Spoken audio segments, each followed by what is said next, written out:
Welcome. My name is Victoria. My puppy is in doggy daycare today, so he's not joining me for the beginning of the video. Emotional baggage. Nobody wants emotional baggage. Well, I want to tell you about a way we can get rid of that emotional baggage. Now, there's emotional baggage in the sense of big traumas from the past, but there's also emotional baggage we accumulate every day because we do have small stressors every day.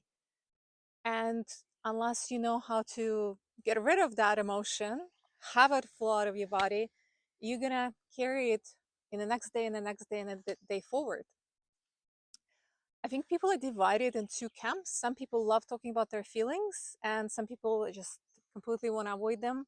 But talking about feelings is not the same as experiencing, and people tend to avoid feelings because they don't want to experience them. So I think there's actually similarities in both of those camps. I'm here to break a very important point to you that it's not the experience of actual emotion that's intolerable to most of us, it's the thoughts that accompany that experience.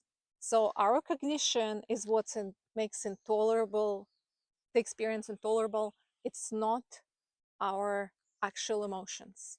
Let me break it down to you. Emotion in its raw form is energy. How is it energy? I'm not talking about some magical experience. I'm talking about neurotransmitters create electrical signals in our brain. A cascade of hormones creates also a signal, a thermal reaction as well, like adrenaline making you feel hot, right? So there is actual physiological experiences that accompany emotions, and we feel them as sensations in our body. For example, when you feel anxious, like your anxiety started to go up, you start to feel butterflies in the stomach, you feel hot, you feel like your heart is pumping. Those are physical sensations. And here is a moment where people might start freaking out. Oh my God, what is going on? This is so uncomfortable. So our kind of thinking perspective of it is something is going wrong. And what happens is that reaction escalates the emotional experience in our body. We start to panic. Another way people deal with emotions arising in them, they might distract. Well, don't get me wrong. I also distract myself as well, right? The scrolling, the TV, right? Or maybe a glass of wine. Not my cup of tea, but nevertheless, those are distractions we might go into when we feel uncomfortable emotions. And what we actually want to avoid is the uncomfortable thoughts we're having, right? So you might ask, Victoria, okay, if it's the thoughts that are the problem, I can't stop thinking, how am I going to get rid of these emotions, right? Because an emotion is an energy wave, okay? That's what I want to invite you. It's energy in motion. What is going on with the wave of energy?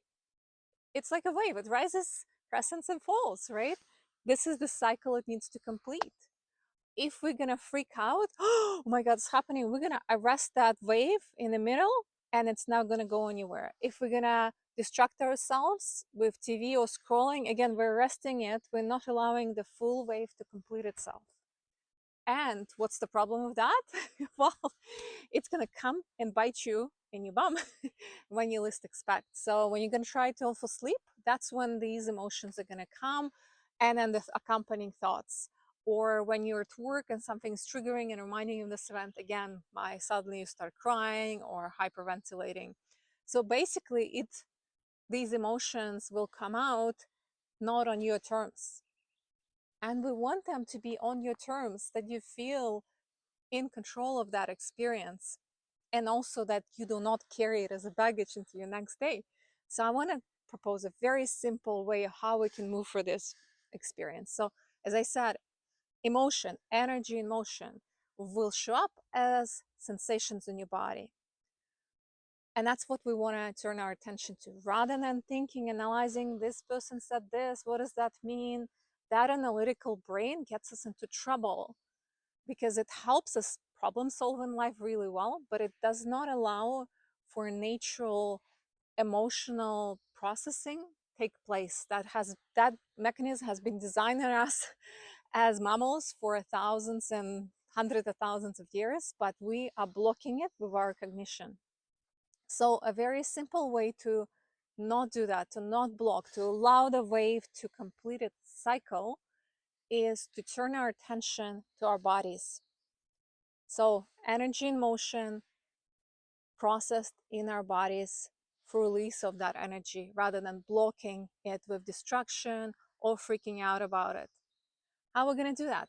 We're going to start very simple. We're going to take just a couple of breaths, normal breaths, nothing excessive. And then as you take a breath, I want you to check in and ask yourself, what am I feeling? What are my emotions right now? It could be more than one. I'm angry, I'm anxious, I'm frustrated. Just naming that in itself is already something that's regulating your emotion. It's giving it a container. Step one is done. Step two, I want you to tune in and notice where you're sensing that emotion. Maybe you feel angry and your chest is very tight or your shoulders are rising, okay? Maybe it's the anxiety, butterflies in the stomach. Notice where that sensation, there could be more than one, just notice the most prominent. And now give it a color. Is it icy blue? Is it hot red? Is it glowing yellow? And give it a shape. Maybe it's a square, maybe it's a rock sitting in your chest. Maybe it's an amoeba-like thing that's just constantly changing and shifting. Give it a shape and a color. There could be more elements to add, but I'm just gonna stop here. Once you've done that, turn your attention to your breathing. Place your hands on your belly and notice the belly rising as you breathe in and falling as you're exhaling. One more. Notice it rising and exhaling. And now we're going to circle your attention right back towards that sensation is. Notice what's going on with that sensation that you just told me. Maybe it's a rock, glowing red rock in your chest. Notice it, if anything has changed. Maybe the location, maybe the shape, maybe the color. Okay, just quickly notice that. Go back to the breath, the rise of the belly and the fall of the belly as you exhale. One more rise and exhale, and then swing back your attention to the sensation. Okay, so what's going on here? What we're doing, notice this is like a pendulum going from noticing sensation to the breath, noticing what's changed to the breath.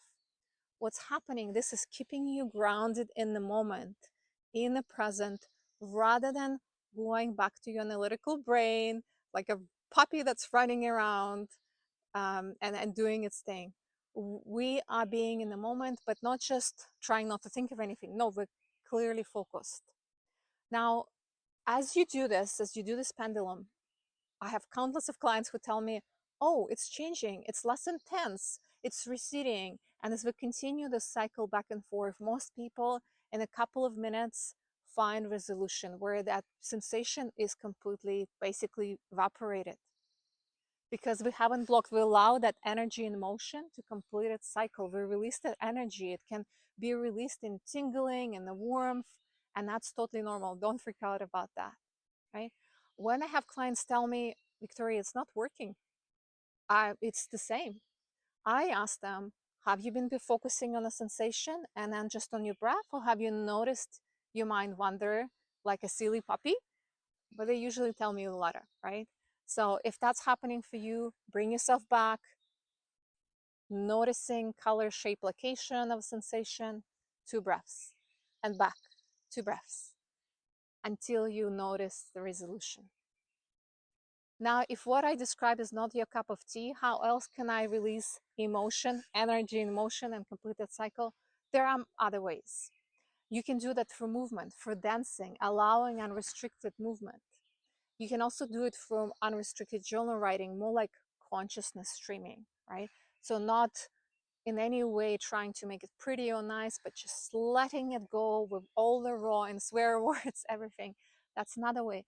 There are other ways as well, but I'm gonna finish here because that's already quite a lot of information to duck in. So I want to invite you, try this out, allow yourself to release energy in motion, your emotion. And I guarantee you, you will not be overwhelmed by your emotions anymore. Only thoughts are really overwhelming. Emotions can be tolerated when we use this particular approach. It was great talking to you today, and I'll see you guys next week. Bye.